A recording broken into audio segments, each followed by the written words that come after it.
جب حساب کتاب ہو رہا تھا تبھی میں متوجہ ہوا اور مجھے ریئلائز ہوا کہ ایک کوئی خانم جو باشخصیت اور بہت ہی نورانی ہے میرے پیچھے کھڑی ہوئی ہے،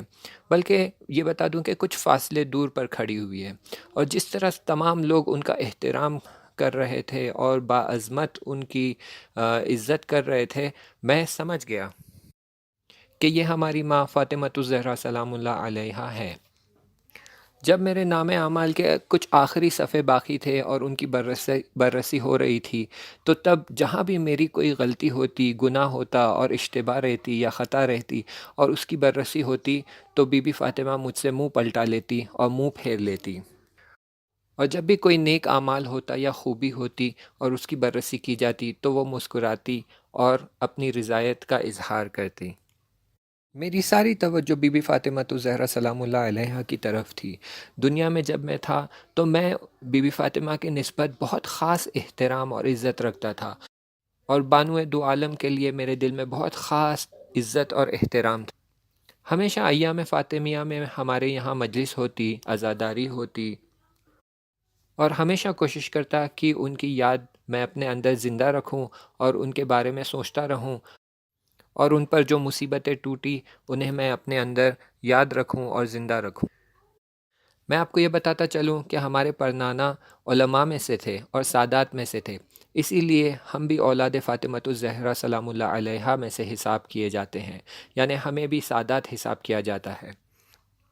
ابھی یہ حال ہے کہ وہ میرے بازو کھڑی ہوئی ہیں اور میرے سارے اعمال کا مشاہدہ کر رہی ہے۔ وہ دیکھ رہی ہیں کہ میرے کیا اعمال ہے، کتنی نیکیاں میں نے انجام دی ہے اور کتنے گناہ اور برائیاں میں نے انجام دیے ہیں۔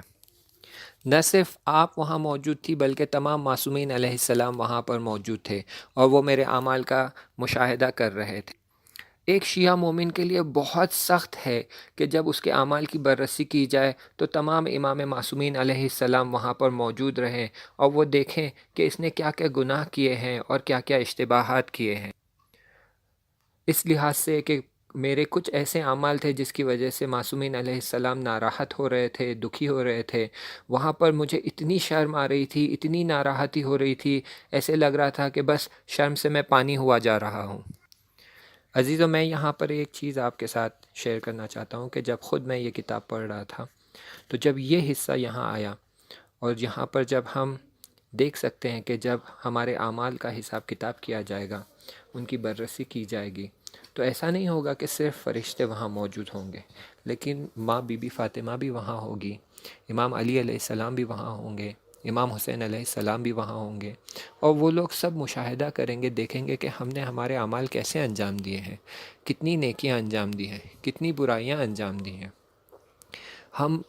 یہ بات نہ بھولیں کہ اہل البیت نے ہمیں سیدھے راستے پر باقی رکھنے کے لیے کیا کیا قربانیاں دی ہیں، وگرنہ ہم جانتے ہیں کہ رسول خدا صلی اللہ علیہ وآلہ وسلم کے بعد اسلام کو گمراہ کیا جا رہا تھا، اسے حق سے ہٹایا جا رہا تھا، لیکن وہ بی بی فاطمہ تھی جنہوں نے اپنے آپ کو قربان کیا تاکہ دین باقی رہے، اور یہ دین باقی ہے تو پھر ہم باقی ہیں اور ہم سیدھے راستے پہ باقی ہیں۔ ہمیں یاد رکھنا چاہیے کہ کیا کیا قربانیاں دی ہیں بی بی فاطمہ نے۔ انہوں نے خود کو در و دیوار کے بیچ میں قرار دیا، اپنی ٹوٹی ہوئی پھسلیوں کو سہا ہے، دشمنوں کے کئی ظلموں کو سہا ہے، در و دیوار جلایا گیا ہے، امام علی کے ساتھ کیا گستاخیاں کی گئی ہیں۔ ہمیں یہ یاد رکھنا چاہیے کہ امام حسین کے ساتھ کیا کیا گیا ہے، ان کے 6 ماہ کے بچے پر تیر چلایا گیا ہے۔ اب آپ سوچیں کہ وہ ایسی حالت میں اور اتنی قربانیوں کے بعد وہاں موجود ہوں گے، اور ہمارے اعمال کی بررسی کی جائے گی تو ان کے دل پہ کیا گزرے گی؟ وہ سوچیں گے کہ میں نے اپنے چھوٹے بچے کو قربان کیا ہے، ہم نے اونو محمد کو قربان کیا ہے، میں نے علی اکبر جیسے جوان کو قربان کیا ہے، میں نے عباس جیسے بھائی کو قربان کیا ہے، اس لیے تاکہ تم سیدھے راستے پر رہو، لیکن دیکھو تم نے کیا کیا، کتنے گناہ انجام دیے، کیسے کیسے اعمال انجام دیے، کچھ چھپ کر انجام دیے، کچھ دوسروں کے سامنے انجام دیے، کئی حق الناس تمہاری گردن پہ باقی ہے۔ ہم کیسے مان لے کہ تم ہمارے چاہنے والے اور ہمارے مومن ہو؟ کیا تم بھول گئے ہم نے تمہارے لیے کیا کیا قربانیاں دی تھی؟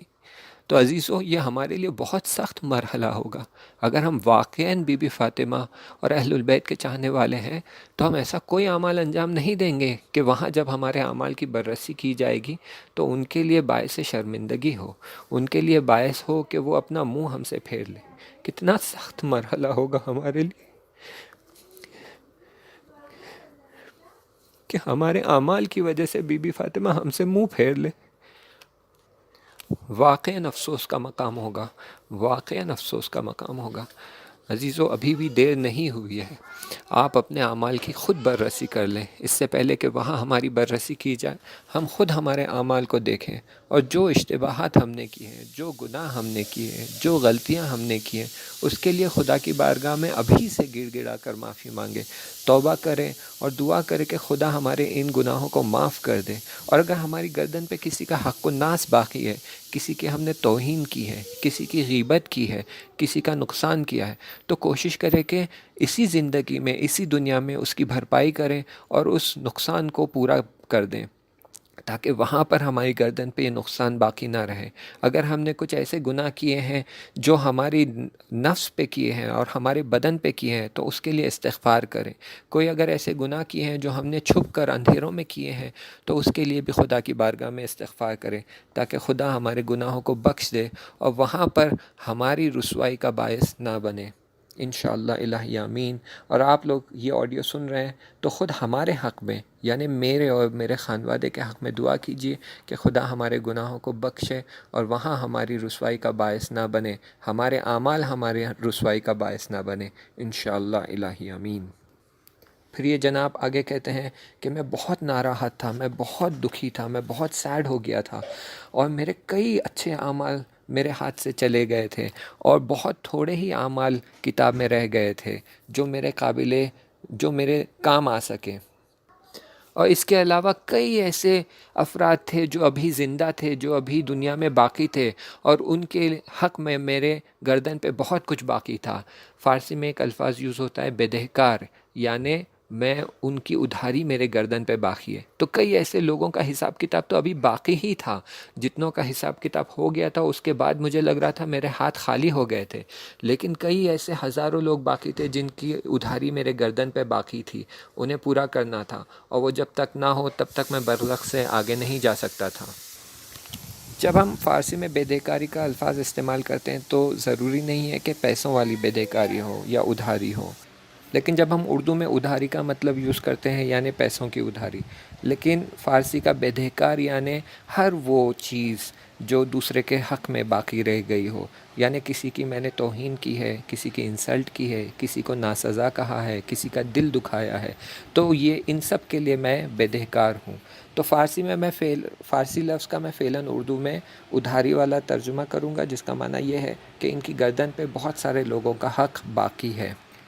پھر یہ کہتے ہیں کہ ایک لہجے کے لیے میری نظر میرے گھر کی طرف پڑی، وہاں عالم برزخ سے میں نے اپنے گھر کی طرف نگاہ کیا تو دیکھا کہ میری زوجہ جو 4 مہینے سے پریگننٹ ہے وہ بیٹھے ہوئے خدا کی بارگاہ میں دعا کر رہی ہے اور زار زار رو رہی ہے اور کہہ رہی ہے کہ خدایا بحق کے حضرت فاطمہ الزہرا سلام اللہ علیہ، میں تمہیں قسم دیتی ہوں بی بی فاطمہ کی کہ یہ میرے شوہر کی جان بچا لے، ان کی حفاظت کر اور انہیں شفا دے دیں۔ اور پھر دوسری طرف جب میں نے نگاہ کیا تو دیکھا کہ ایک گھر میں، ہمارے ہی محلے کے ایک گھر میں تو چھوٹے بچے بیٹھے ہوئے خدا کی بارگاہ میں دعا کر رہے ہیں میری شفا کے لیے اور میری نجات کے لیے، اور خدا کی بارگاہ میں رو رو کر کہہ رہے ہیں کہ خدایا ہم ایک بار یتیم ہو چکے ہیں، ہم دوسری بار یتیم ہونا نہیں چاہتے۔ یہ میں آپ کو بتاتا چلوں کہ خدا نے مجھے توفیق دی تھی کہ یہ 2 یتیم بچوں کی سرپرستی میں لے لوں، ان کو میں نے اڈاپٹ کر لیا تھا اور ان کا خرچہ سب کچھ میں دیتا تھا اور کوشش کرتا تھا کہ ان کی جو ذمہ داریاں ہیں انہیں پوری طرح سے نبھاؤں، ان کا ایجوکیشن، ان کا کھانا پینا، کپڑے، ان کی ذمہ داری میں اٹھا رہا تھا۔ اور وہ یہ جانتے تھے کہ میرا آپریشن ہونے والا ہے اور میرا آپریشن سخت ہونے والا ہے، تو وہ بھی میرے لیے رو رو کر دعا کر رہے تھے کہ میں زندہ بچ جاؤں اور آپریشن کی وجہ سے میری جان نہ جائے۔ تو جو ملک میز کے پیچھے بیٹھا ہوا تھا میں اس سے کہہ رہا تھا، دیکھو تم خود دیکھ رہے ہو کہ میرے اعمال کس طرح نابود ہو گئے، میرے ہاتھ خالی ہو گئے، میرے پاس کچھ نہیں بچا۔ آیا ایسا کچھ نہیں کیا جا سکتا جس کی وجہ سے میں واپس لوٹ جاؤں، دنیا میں چلا جاؤں اور کچھ نیک اعمال انجام دوں، اور جو لوگوں کی بدہکاری میری گردن پہ باقی ہے اسے میں پوری طرح نپٹا دوں، لوٹا دوں اور معافی مانگ لوں، حلالیت طلب کر لوں؟ کچھ نہیں کیا جا سکتا؟ تو اس نے منفی جواب دیتے ہوئے کہا، نہیں، اب کچھ نہیں ہو سکتا۔ تو میں نے کہا، کیا یہ نہیں ہو سکتا کہ تم میری طرف سے بی بی فاطمہ سلام اللہ علیہا کی خدمت میں بیان کرو کہ وہ میری شفاعت کرے اور میں واپس جا سکوں، اور میں میرے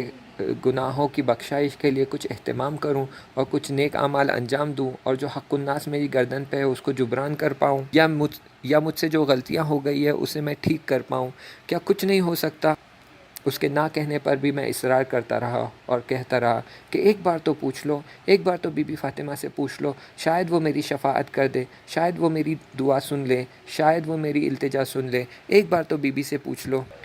کچھ لحظوں بعد اس نے کہا کہ تمہاری زوجہ کی آنسوؤں کی وجہ سے اور اس کی دعاؤں کی وجہ سے، اور وہ 4 مہینے کی بیٹی جو تمہاری زوجہ کے پیٹ میں ہے اس کی دعاؤں کی وجہ سے، اور وہ 2 یتیم بچوں کے گڑ گڑا کر رونے اور دعاؤں کی وجہ سے بی بی فاطمہ نے تمہاری شفاعت کر دی، اور اب تم واپس جا سکتے ہو۔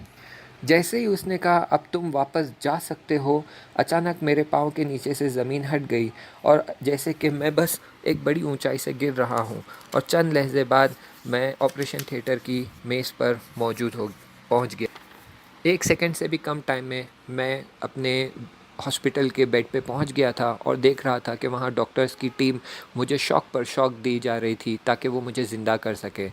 کئی بار مجھے شاک دیا گیا، اور بالآخر اس شاک کے اثر سے میں زندہ ہو گیا، اور ڈاکٹرز نے کہنے لگا کہ بیمار زندہ ہو گیا، بیمار لوٹ آیا، بیمار واپس آ گیا۔ انشاءاللہ آگے کا مطلب اگلے درس میں بیان کیا جائے گا۔ تب تک کے لیے التماس دعا، خدا حافظ۔